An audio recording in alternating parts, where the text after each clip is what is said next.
For decades, Yellowstone was seen as the safest place to view geothermal activity. Millions believed risks were controlled and stability would always remain. People trusted that some places would never change. New aerial images are now challenging that belief. There is no eruption and no visible disaster. Instead, unusual gaps and quiet changes are appearing. Familiar areas are now behind barriers. Tour routes are being adjusted without announcements. The park is still open but operating differently. The question is why Yellowstone had to change. What is happening beneath the surface is forcing caution. Who is truly paying the cost of these changes? Drones show only the surface story. What lies beneath makes this impossible to ignore. Blank, underscore, blank. What suddenly changed in Yellowstone's most familiar areas? Images after the event show no catastrophe. There is no lava smoke or evacuations. What worries people is what does not appear. Yellowstone is no longer operating the same way. Some areas were quietly removed from public access. Familiar roads disappeared from maps without explanation. This is not because a supervolcano awakened. It is because long stable systems showed weakness. On the surface, Yellowstone looks normal. Geysers still erupt on schedule. Steam still rises with morning sunlight. There are no emergency alerts nationwide. At a glance, everything seems unchanged. But Yellowstone is usually crowded and active. After the event, some movement vanished. Wooden walkways are now blocked by fencing. Some boardwalks end abruptly without warning. Directional signs point to places no longer accessible. Yellowstone has not collapsed. It has been interrupted quietly. This interruption is not dramatic but serious. Managers closed areas once considered safe. In Yellowstone, this signals deeper concern. Normal stability is slowly being lost.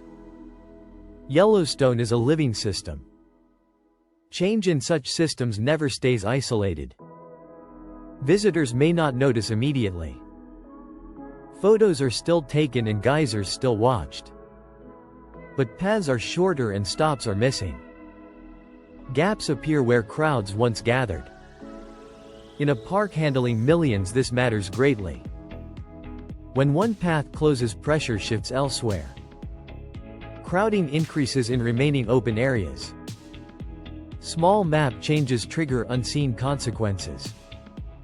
Temporary fences are more than safety tools. They show Yellowstone adjusting itself. Not because disaster happened but because risk increased. All changes are happening quietly. No press conferences or national warnings. Just gradual adjustments step by step. Those familiar sense something is different. This is only the first layer. The deeper story continues beyond the barricades. Blank, underscore, blank. Why parts of Yellowstone went quiet without warning. Yellowstone is rarely quiet. When it is quiet, that usually signals concern. After the event, what stood out was absence. Crowds vanished from once popular walkways. Key experience areas became empty. Yellowstone stayed open but differently. This change is operational, not emotional. The park is not a fixed space. Routes and visitor flow constantly adjust. Adjustments depend on real risk assessments. When geothermal areas destabilize, closures prevent danger. Visitors were limited, not banned. The park did not become overall dangerous.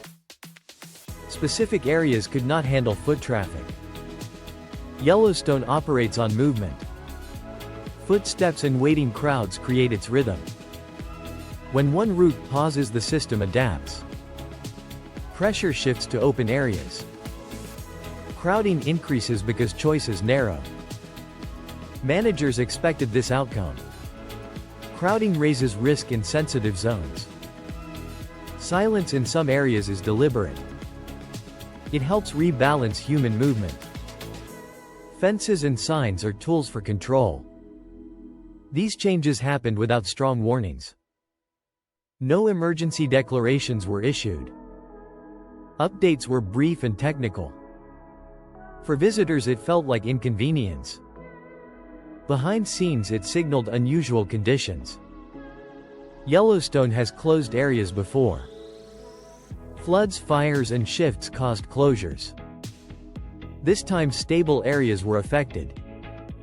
That makes this moment different. Silence in familiar areas is meaningful. Safety thresholds have changed. Visitors notice quiet corners. Managers see rising risk signals. The system is being restrained. Not because disaster happened, but because instability became clearer. The impact extends beyond the park. Blank, underscore, blank, the real cost is paid outside Yellowstone. Changes affect people beyond park borders. They do not appear in aerial footage, but they feel every operational shift. Gateway towns depend on tourism flow. Places like West Yellowstone rely on visitors. Tourism determines yearly income. Hotels, shops, tours, and workers depend on it. When park flow is smooth, towns thrive. When disrupted, impacts appear quickly. After closures, towns did not panic. There were no protests or public outrage. Instead, small changes appeared quietly. Visitor stays became shorter. Tours were canceled or adjusted. Familiar stops were removed from itineraries.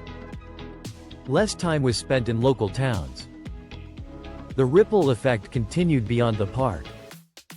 For travelers, these changes may feel like a small inconvenience or an incomplete experience.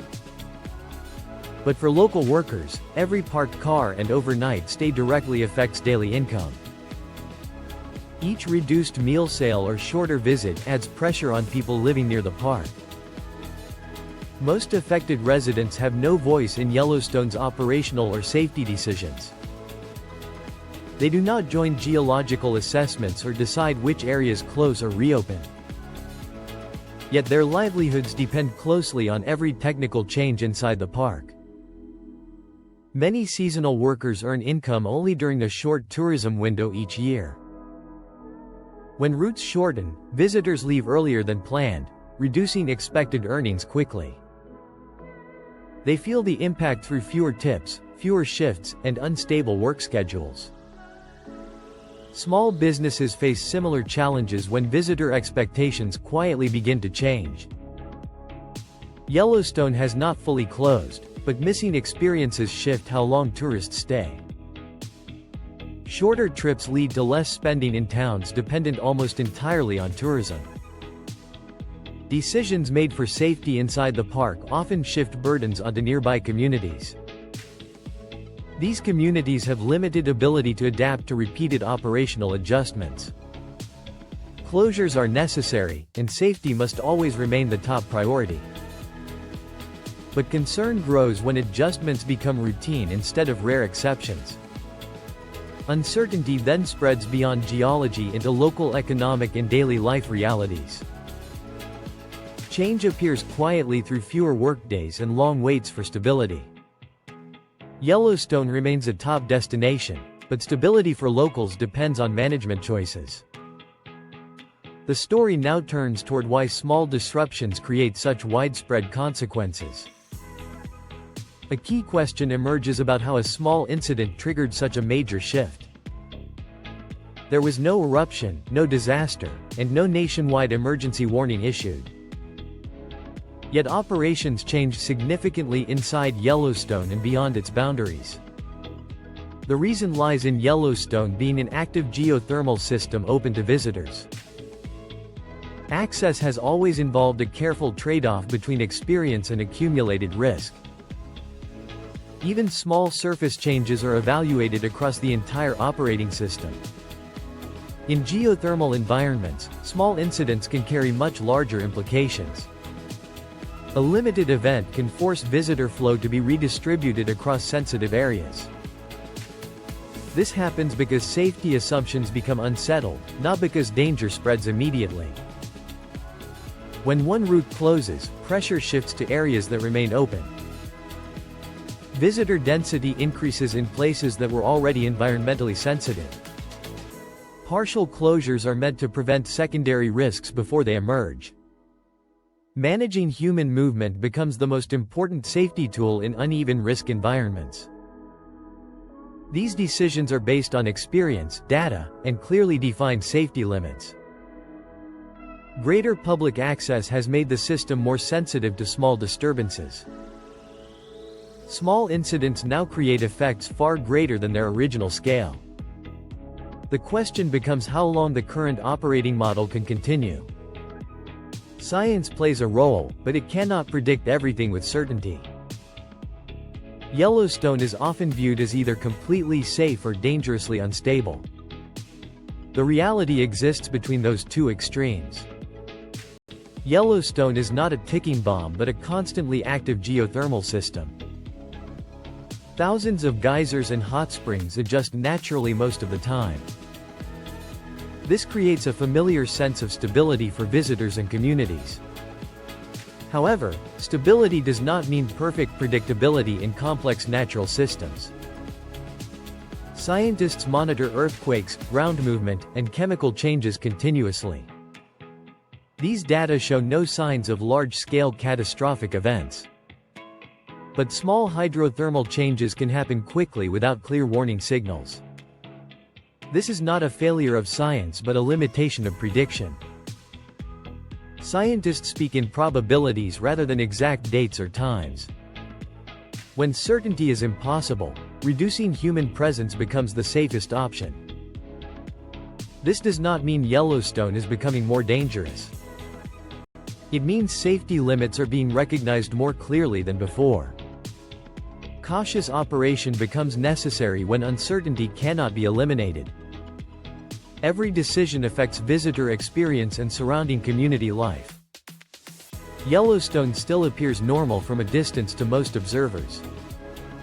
Geysers erupt, roads exist, and no emergency warnings appear on maps. Yet management is now tighter and more cautious than before. Each adjustment spreads effects beyond the park into nearby communities. Safety decisions may be correct, but the operating model remains fragile. Millions approaching an active natural system has always carried hidden risk. Past beliefs about complete control are now being reconsidered carefully. Not because danger suddenly increased, but because limits are becoming clearer. Science can observe and management can adjust, but certainty was never promised. Reduced access shows the boundary between exploration and safety shifting. The story extends beyond Yellowstone to all complex natural systems. As people move closer to nature, uncertainty becomes part of the experience. Recent changes may be temporary or signal a new operating model. That model offers fewer guarantees and demands greater public acceptance. The real question is how we define safety going forward. This question applies to every place shaped by living natural systems.